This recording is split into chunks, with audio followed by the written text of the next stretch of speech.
It's in terms of Spaghetti and Uni. Uni actually plays really aggressive jungle, so love to see how those two shape up the jungle. His hair's smaller, professionals, and there they are, your first professional Vainglory players on the rise. Now, how would we expect things to switch up here, having these guys out on the map?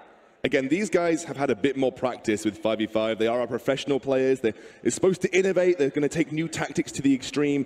I know that the SEA guys have been playing a protect the Spaghetti style composition. They have a split pusher. They have 4 members that are designed to help peel and protect Spaghetti on this barrier. Yeah, absolutely. I think it's pretty great that I think this is really going to be telling. We're going to see which region decides to play what type of composition. And as you can see, East Asia, they have a very dive-heavy composition along with a lot of range. Look at this. We have both teams splitting up to either side of the jungle. So we're going to have 2 different jungle starts, and both the teams are doing the same thing. Vivi Royale over here with devilkingz on the bottom side of the map. They look like they're going for a traditional ranged carry support style lane. You're going to have Mango in the mid lane on Celeste. 1 camp taken by the duo top, it looks, of almost Koshka and Ingenious. I imagine one of those will retain their jungle position, but looks like they're potentially going to be sharing that jungle experience early on, and actually even more so with Vivi Royale and devilkingz. Yeah, actually, you might have seen that compass rose in the middle of the map. It really helps you determine where on the map you are. We wanted to make sure when we were designing this map that no matter what you were doing, you would immediately be able to tell where you are in the rise. I mean, there's so much going on here that it kind of just helps you orient yourself, and I really like that as far as the overall design. Something else I really like, Mango in the lane. Oh, Dreams do come true. And Celeste as well. Mango on his Celeste. Ingenious already starting to put pressure. Uni and Chingy looking for a bit of a early lane shove onto Ingenious here. And it looks like Ingenious will be just fine. He did have to pop that healing flask, but he will be okay. He has that Book of Eulogies, just needs to get some last hits. Look at all that vision control, all those scout cams around our Japanese bot lane.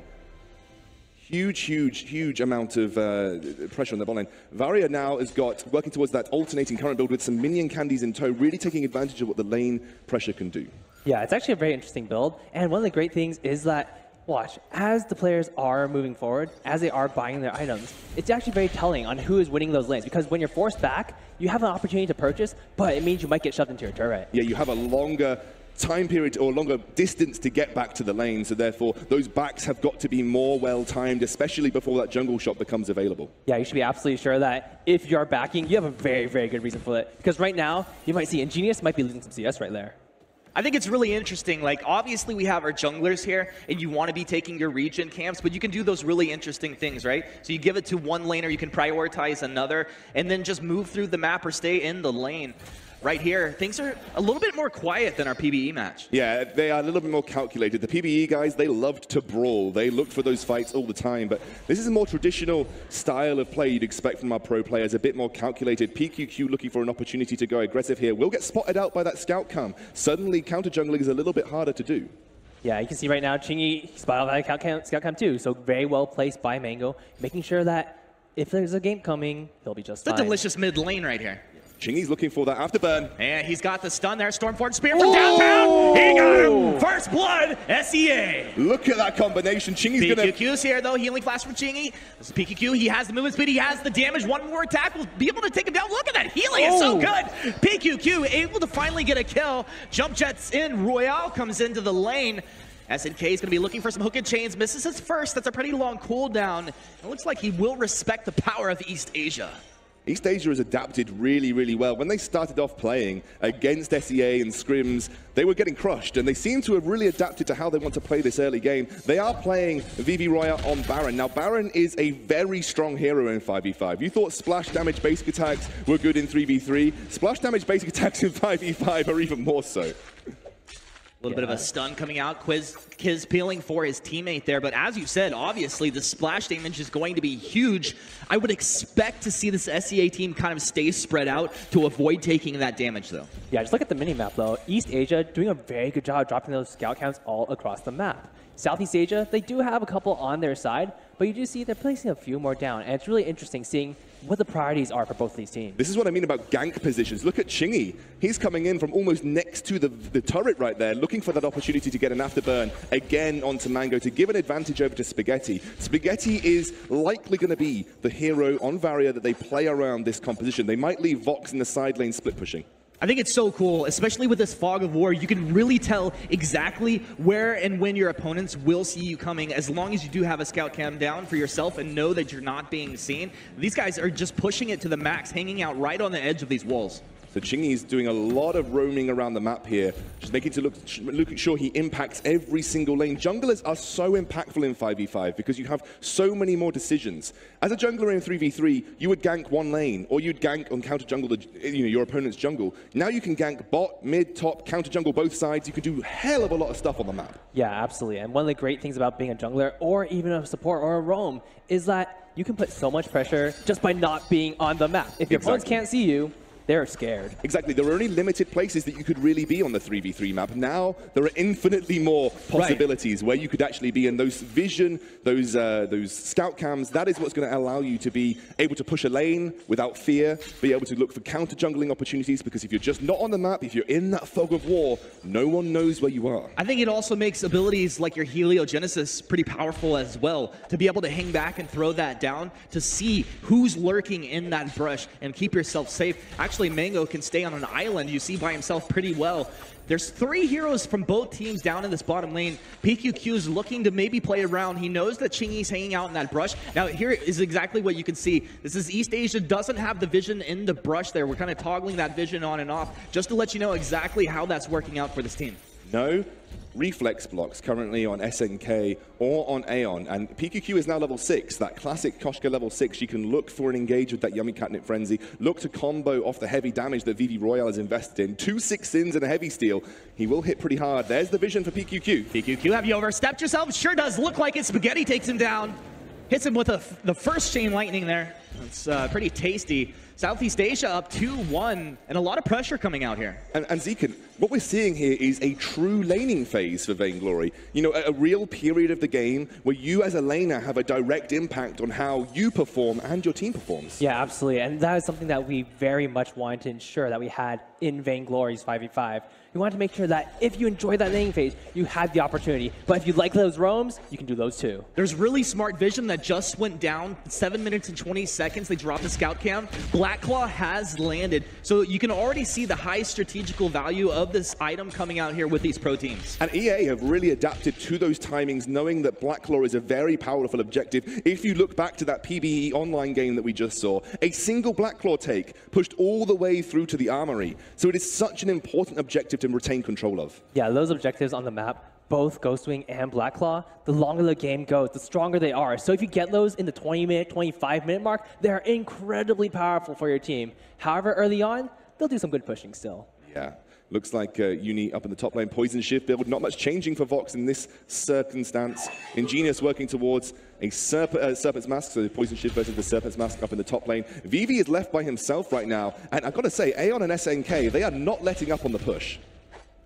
Why would they at this point? I mean, they have control. It's exactly what you want to do. You want to control that lane, especially with you have Chingy rotating around from the top to the bottom. By the time your jungler shows up, if you have control of the lane, you're ready to capitalize. Yeah, EA is actually playing a very tempered game right now. Ingenious and PQQ running into Chingy could be a little bit dangerous. They were looking for a roam. They're looking for a roam to get onto Spaghetti, because Spaghetti has been unhindered in his farm. They're going to continue here. Block comes through. Nice block on that Yummy Catnip Frenzy. Ingenious will be able to get back here. SNK making the rotation up into the lane. Right there, Chingy actually dropped down his scout cam, revealing his opponents. That's why he didn't get ganked there. Now Chingy goes in, bursts down. They juggled that damage and managed to stay alive. So huge plays out of East Asia there. Yeah, Chingy going a little bit over aggressive. Those turrets hit really hard. You have to be very aware of them. But again, the damage has already been done to the EA composition. VVKiz has got to essentially roam up here to prevent this turret going down. It is a slow, grinding process for SEA, but they are slowly winning the mid and the bot lane pushes. Yeah, absolutely. That's such an incredibly important thing in this game. If your turret is under siege, you need to be able to rotate to help your allies. Push out your lane, rotate to another lane, make sure that those turrets do not fall. Spaghetti with that chain lightning is going to continue to shove these waves. You thought Varia was good at shoving lanes in 3v3. She's darn good at shoving lanes in 5v5 as well. That she is. However, Vivica is doing some good work chasing down Spaghetti. Yeah, I think just a nice harass there. So, of course, when your laner does make it back out, suddenly he has the advantageous position. A lot of damage coming out here, minion candy. It's just a slow siege, and this turret will be going down fairly soon if he doesn't get a little bit of reinforcements. Kiz finally here. He'll block off the stun. It's going to be quite all right for now, and they're not going to be diving just yet. Now, Trespass stun coming in, but the Fountain's out. Royal stays alive. PQQ is now here. Fearsome Shade peels them off. That was definitely a kill, but the Yummy Cat and Frenzy comes in. They got the stun. Now the chase is on. Porcupine Mortars, the splash damage. Aeon, you're in a dangerous place. Jump Jets, he will go down. That was going to be the Koshka picking up the kill there. A little Torment back. East Asia taking a lot of damage from the turret. They peel off. A nice engage. Yeah, but they have lots of commitment to this top lane, and they get a turret for it. This is classic 5v5 strategy. You draw attention to a side lane, and you take something elsewhere on the map. I've got to say, I've been impressed with PQQ, though, using that heavy movement speed buff that Koshka has to navigate this map, the very big, expansive map that 5v5 is, to look to roam and impact, counter gank as well. He's been so good. Yeah, that's an incredibly important point. Being able to be at the right place at the right time is much harder in a 5v5. And Humanist, 100% kill participation for PQQ. He knows how to navigate, he knows where those pressure points are, and it's very intuitive. He's picked it up already. You're pretty good at math as well, Scoundrel. I do appreciate that, and that's one of the reasons, of course, we have you here. And, you know, another thing, we see a lot of heroes piling up in the mid lane. They make these rotations to top and to bottom so incredibly fast, moving with that River Uni. Dancing around Ingenious, putting out the damage. We're going to look for an on-point. No, he jumps in Fate of Heart, just chops him down. Chingy made the rotation around the bottom side. That's where their vision was. Spaghetti as well. And they're going to look to kind of cut him off here? No. I think they're going to leave him as he is. Looks like Anvil's Hammer's actually going to be coming through. Yeah, tried to use that ultimate. Couldn't quite find him, but again, you know, something that's very interesting to note is usually when you play in 3v3 and you're up against a Baron, for instance, it gets to a certain point in the game, you know you're just not in a good position. Wait a second, they're going for a mid lane turret take. What a quick rotation from EA, and SEA put on the back burner a little bit. Yeah, this is exactly what I want to see out of these teams, being able to take advantage of their opponent's missteps.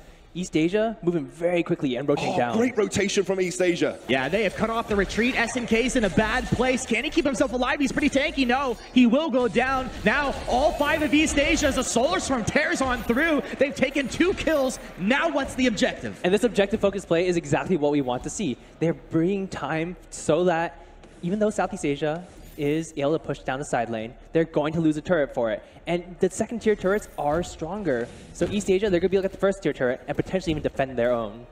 Yuki coming in here to defend against Chingy. And something that I wanted to touch on, you know, you go against the Baron in 3v3, about 20 minutes, 25 minutes plus, you're saying, okay, Baron's going to be very difficult to deal with. Wait a second. Arc Recursion, they come on in. Spaghetti will take that one. Varya, incredibly mobile, huge burst potential. Stormforge Spear, they need to get back. Uni's going to go ahead and use that Sonic Zoom. Chingy's here for the peel. I doubt that they look to turn this around with actual damage. There's 4 from East Asia here. 532 damage on the crit. Now SNK, looks like we actually could have a legit team fight. Ion Cannon comes on through. Big damage onto Uni. SNK as well stands his ground. Trespass peels him over the top side. He'll go down. They block off this big fearsome shade coming on through. And now the chase is on. Solar Storm only will clip to Spaghetti as their target. But Arc Recursion as he dances backwards. Huge splash damage. They won't be able to get a kill off of that one, but you can see the output, the damage output potential here. Look at the peeling that is going on for Southeast Asia. They are playing around Spaghetti, the afterburns, everything there designed to protect him. Yeah, but look at the gold difference. Southeast Asia is actually ahead. East Asia, they have the 8 kills. Southeast Asia, they have the 3. But the turrets that Southeast Asia has taken has given this such a big lead. Yeah, they've got huge leads in terms of turret takes at this point in time, and they have been able to push down all those different lanes. They're playing the map incredibly well. You know, they want to avoid fighting the Baron on, you know, head on. They want to be able to use the map to draw Baron to different areas. When you play against a Hypercarrier in 3v3, you have to face them head on to win the game. In 5v5, you don't. You can pull them one way, you can pull them the other, and you can exploit the map to avoid the win conditions of your enemy. Absolutely. As long as you're just one step ahead of your opponent, you have a huge advantage. You never have to fight them, but you really should. If you can get a big enough gold lead, you can go for those big objectives and really take advantage of the map. Now this is exactly what Southeast Asia can see. There's a gank happening here. Blast Trimmer coming out of the brush. They didn't see that coming because they did not have their scout cams down there. East Asia controls vision on their side of the map right now. It's a huge strategical advantage for them. Now, Zekin, I wanted to talk a little bit about Blackclaw here on the map. There has been no attempt to take this objective yet, barring a fight. Let's break this down here in a second. Mango jumped on. PQQ there, Chingy. That's not the afterburn you wanted, but he has the burst damage. They find a kill. Chingy's overextended. Anvil Hammer's coming down. It's going to rain in across the map. Massive AoE damage coming out through the retreat back. They lost 1, they lost 2, they lost 4.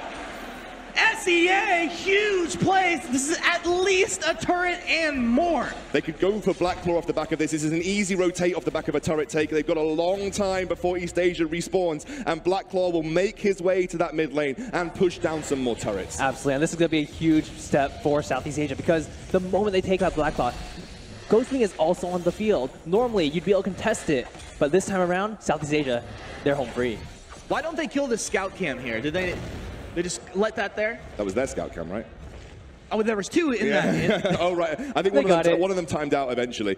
That's a huge amount of vision control around the Black Claw entrances for Southeast Asia. It has been unleashed for the Southeast Asian team. They're not there to support Black Claw right now, man, that dragon is badass. He's pretty badass. That dragon is tough, too. He's got the entire East Asia team on him. He's taking a lot of damage. Is this the multi-bait? Are they going for Ghostwing? Are they going for Ghostwing at the same time? East Asia knows this. There's a vision down all across, but they have to deal with its Black Claw. That's where East Asia has focused. But okay, there's a push potential setup. We got 3 from SEA down in the bottom. You have 2 up in the top. A classic split push setup. I feel like that was a little bit of a mistake coming out from SEA. They had the opportunity to get both objectives, but they decided to recall. And if they pushed with that Black Claw, they could have taken many more turrets and even potentially the armory. Exactly. They kind of wasted Black Claw a little bit there. Maybe they didn't feel they were healthy enough to take EA on in a 5v5 with that Black Claw pushing down as well. They tried to use that as a distraction to set up for this. They've split the map. It's a 2 and 3 split push right now. They're going to get the opening base of the final base turret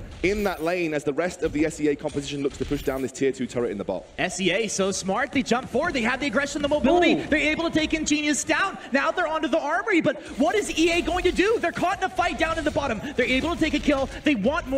That big blaster actually coming through, doing a lot of work here for EA.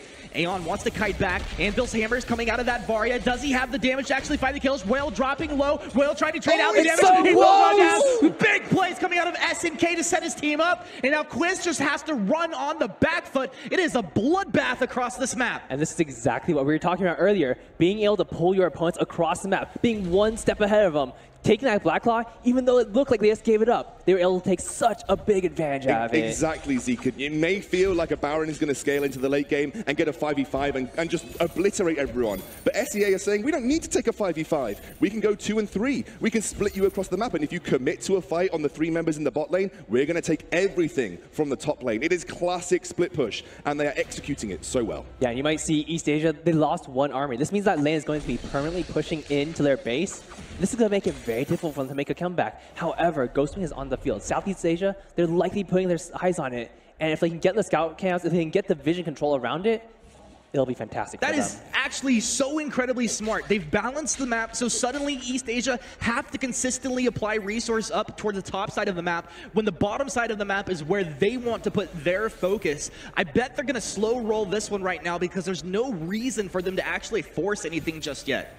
So they've got vision control, Southeast Asia of Ghostwing right now. When you place a scout camera down and your opponent already has a scout camera there, you can get rid of their scout camera, which has allowed SEA to retain control of Ghostwing, and it's made it very awkward for EA. If they can't see SEA on the map, they're going to have to react, and they're going to have to react potentially to Ghostwing. They might move into a trap. Yeah, I'd love to see what East Asia can see right now. Where are they scared? There we go. There we go. And that's that's fantastic. a scary map right there.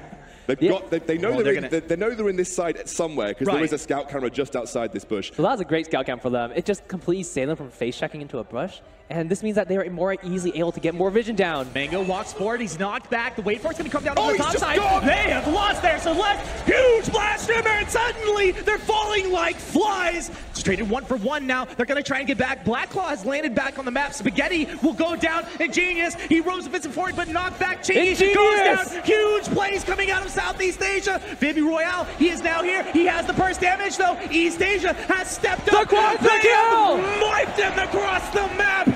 And suddenly, the prize is East Asia's. Wow, that was playing right into East Asia's territory. They have a composition that is designed to function really well in a 5v5 scenario. The grouped up damage, Celeste Supernova, Baron Explosive, basic attacks. It's exactly what they wanted. But take a look at Ingenious. He has gone for that heavy dive, and Barrier is weak to people with really good gap closing. They can't even take Ghost Wing. They don't have the damage. Ghost Wing is just too powerful. Oh my word, Southeast Asia are going to have to think about their strategy. I don't know if they can go for a full 5v5 right now. Yeah, they're a little bit split on their call right there. They're like, should we let go? Should we keep taking it? And I mean, you want to take it, right? But you have to at some point make that decision. And here's a replay we can break down just a touch. Let's have a look at this. They look to make that initial engage, but look at Ingenious. He knows where his targets lie. He wants to go for Spaghetti. They focus. Just kidding. Just kidding. Blacklaw's unleashed. But realistically, everybody barreled in on Mango, but they grouped up to barrel in on Mango. So Baron got huge damage off there. And when they split up and tried to split back, Ingenious went for the primary target, which is Spaghetti. Spaghetti is the sole hyper carry. Yeah, you have Vox, he's okay, but Spaghetti is the one that's hyper carrying here for SEA. Whereas there are a couple of hyper carries for East Asia. You've got to split your focus a little bit more. Even in some scenarios, people consider Blackfeather a really good late game carry. Yeah, you can see right here, Southeast Asia, they're pushing with the Blacklaw. And they have the split push going on in the bot lane with Chingy. Oh, Chingy's down in the bottom. He may potentially fight if it looks good for them, but currently, they're going to let Blacklaw just go to work here. East Asia on the back foot. They want to get some chip damage, but they can't overextend and go down. This is the Angel's Hammer. Spaghetti wrecking through with the arc recursion. He's jumped forward. Huge splash damage coming out. East Asia, they've lost no armory in mid and now in top. They're going to block off the splash tremor, jump right back in. Solar Storm tears one through, but the fountain comes out. Aeon, he stays alive. They've turned it around. Royals down. Ingenious is down as well. SEA, they put the boot onto the throne of East Asia. They're down. Southeast Asia looks like they're about to close this out and take the first professional game of 5v5 Vainglory. The Vein Crystal's down. They have done it. SEA. And what a game that was.